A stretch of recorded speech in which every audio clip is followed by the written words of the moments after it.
Isang tahimik na umaga sa Aberfan, isang maliit na bayan sa Wales sa United Kingdom. Mga batang papasok sa eskwela, mga magulang papunta sa trabaho. Isang ordinaryong araw. Ngunit sa itaas ng bayan, may nakatambak na panganib.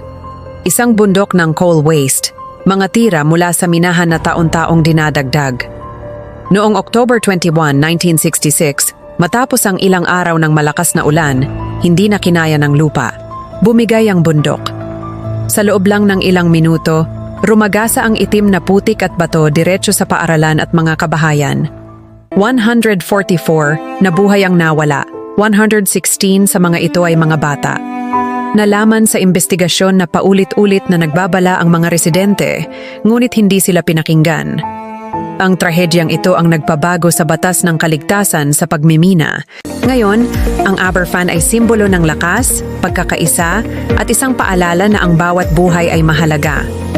Kung naniniwala kang ang mga ganitong kwento ay nagpapaalala sa ating pagiging tao, mag-subscribe para sa iba pang totoong istorya.